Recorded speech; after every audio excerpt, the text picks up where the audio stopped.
Вершинникова.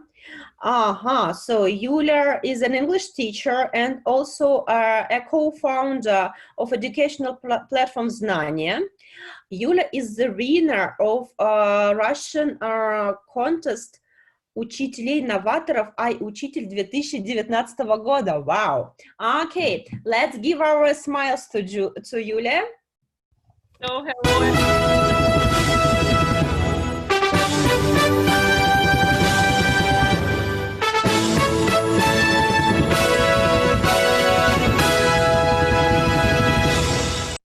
Yes, everyone, and I'm extremely glad to see you all here today. And the theme of my monologue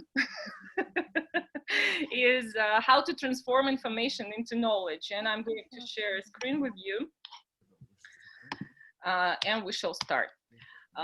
First of all, yeah, turn off the sound, please.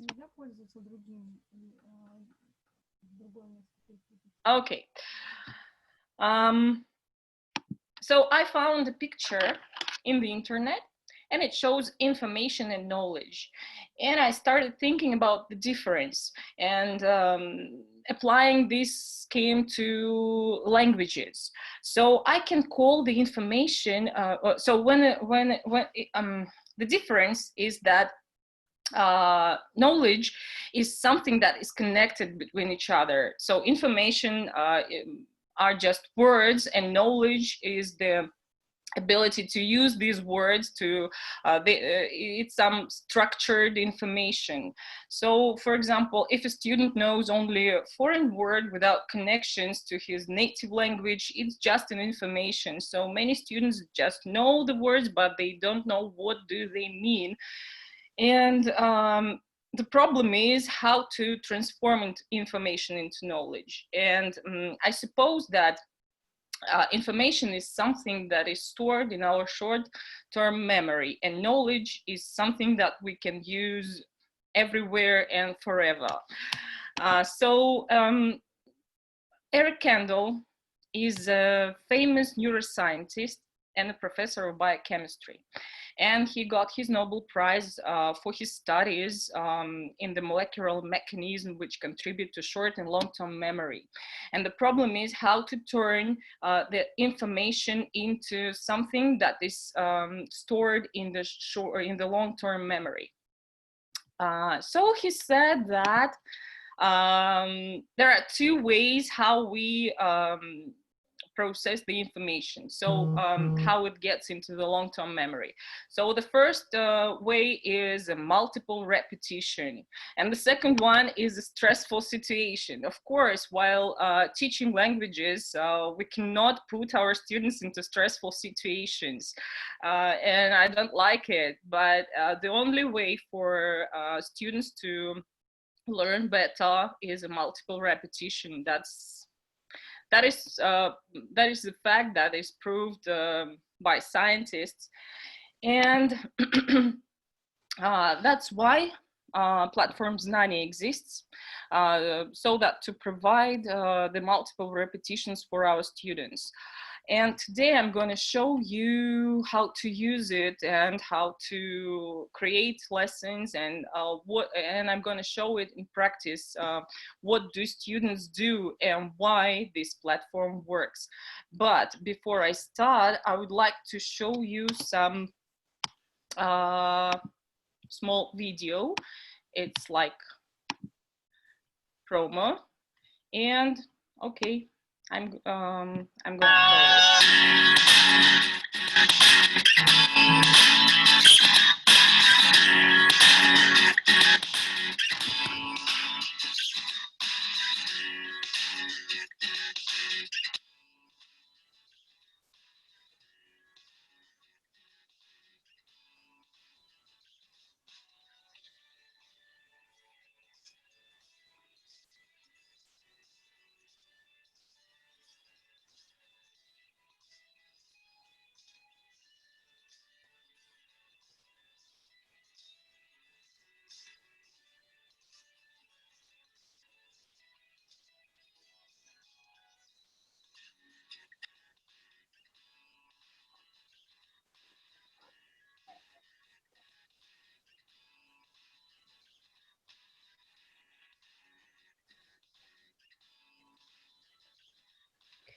Yulia, I think you haven't shared the sound. What's happening?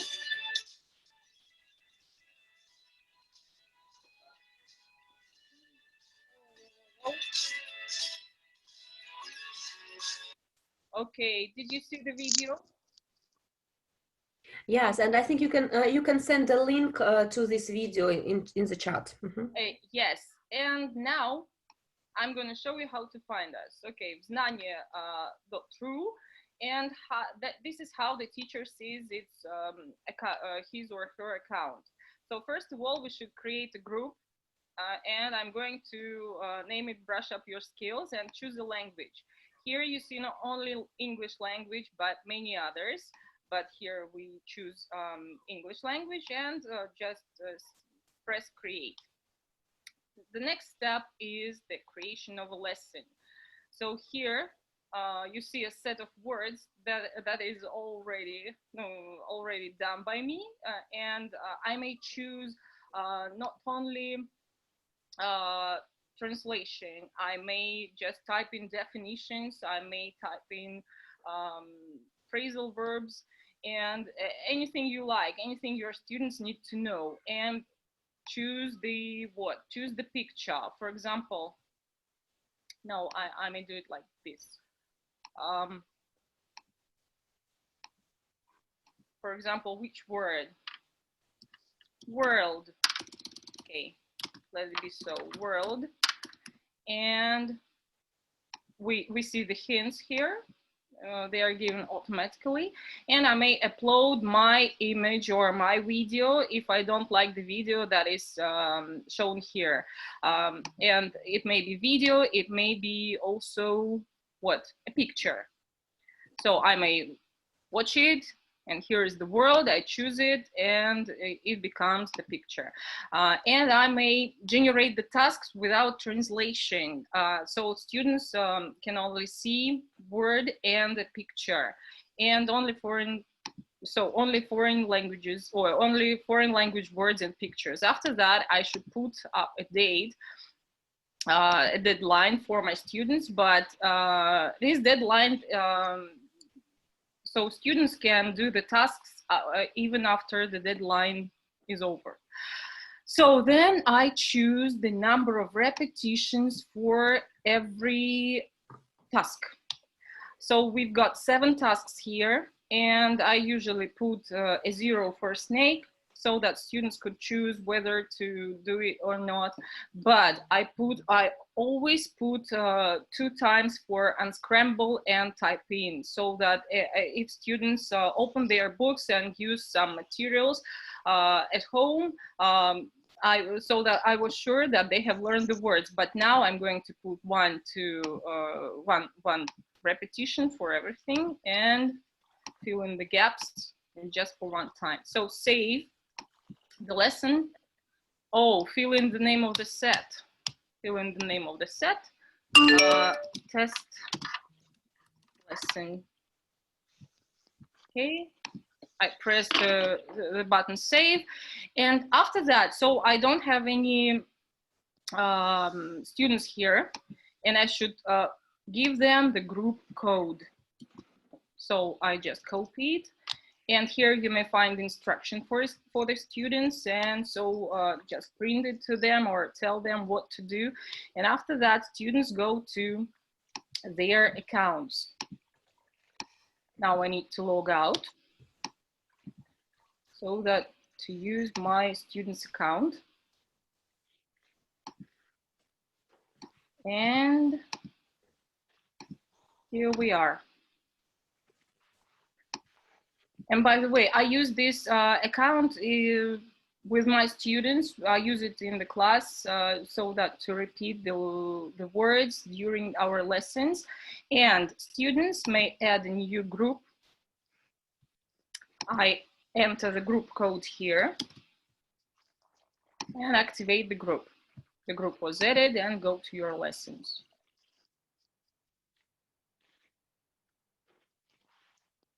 Okay, and here I see the new lesson for me. It's called test lesson, and I open it.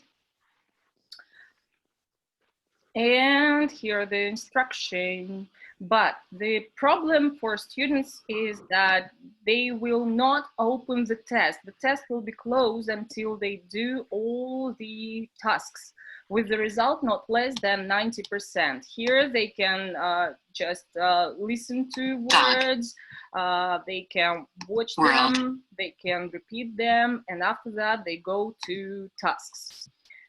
Flashcards. Run.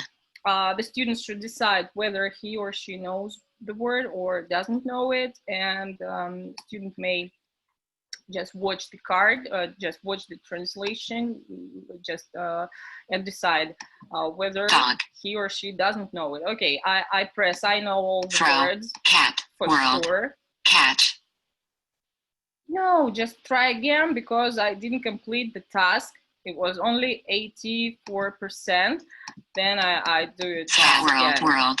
Okay, 100%. And we go on to, okay, world. What's Run. wrong? And we go on to another task. Run. And here the student listens to the pronunciation and chooses the right variant. I forgot what was the word, and I can press on the button to listen it once again. Run. Okay, and we choose run. Catch. Okay, catch. Just choose the right variant. After that, okay, what was it? Cat. Cat. Mm-hmm. World. World. Throw. And it's quite easy for them, only if you create a lesson with not more than 10 words. And that's why only if there are 2 words in the lesson, or there are 10 words in the lesson, just students do not have any difficulties with these tasks. So here, the common matching, we see the word highlighted in yellow, and we should choose the right variant for this highlighted word. Throw, and what else? Run. And again, we complete the task with 100%. And the cat. Okay, the next task. Cat. Is, okay, listen. We didn't do the listening task to the end, then the program just goes back. Then the task unscramble. Someone is going to, someone is painting something in my screen. So we should choose the right letter. If we choose the wrong letter, then it's highlighted in blue. And of course, we do this. Okay, then catch. If we don't know the word, we may look up at the hint and just form the word. Oh no, that was a mistake. Catch. Catch. Okay, the next task is fill in the gaps. So we've got a gap here, and the students should type in the right letter. And it's more difficult for them, but after they do unscramble, it becomes easier for them to type in some letters. And after these tasks, we go on to type in. And so we type in the right variant. And after that, we go on to test, and the teacher sees all the results in his account.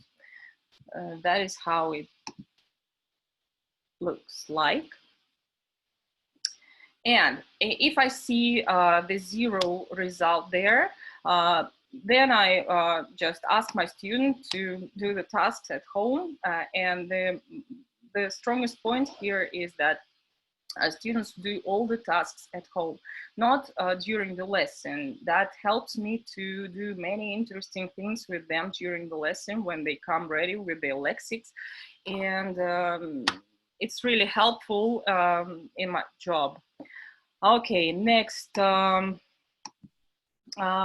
Here you see the statistics. Okay. There are some questions for you in the chat. Okay. Oh, we are speaking English. That's why Nadezhda cannot answer the questions. I forgot. Yeah. So now about.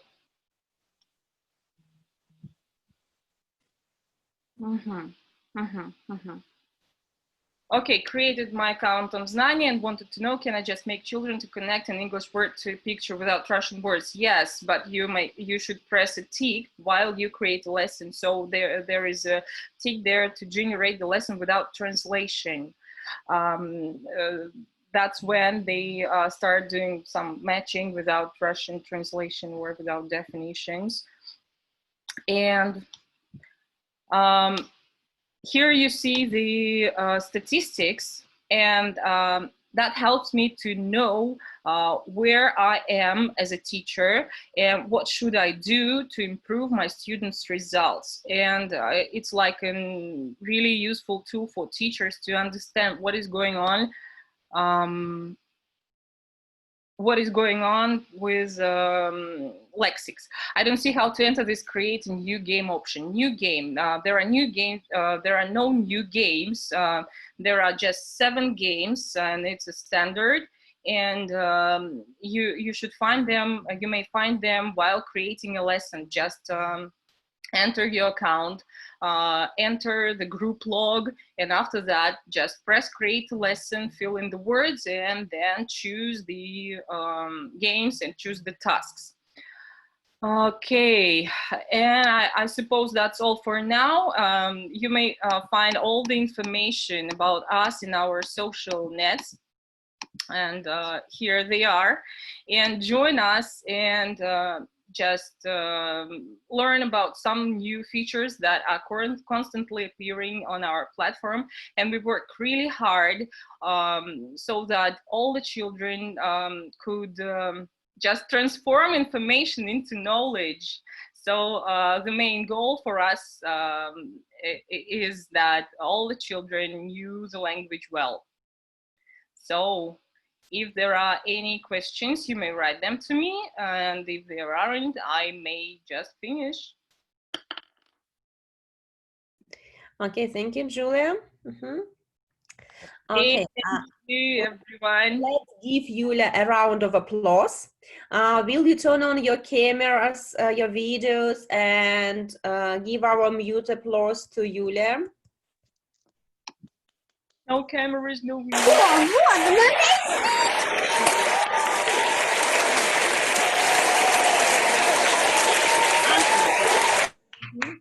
Okay, thank you. And we are really happy to work together with Znania platform with Yulia and Nadezhda. And today at 1 o'clock, we are going to show how to play games using this platform. And a lot of our game masters, Trendy English Games, Artem Morozov, Piotr Stepichev, and girls from Fabula Games are going to demonstrate their games. But at 1 o'clock, we are not going to play only games on platform of Znania.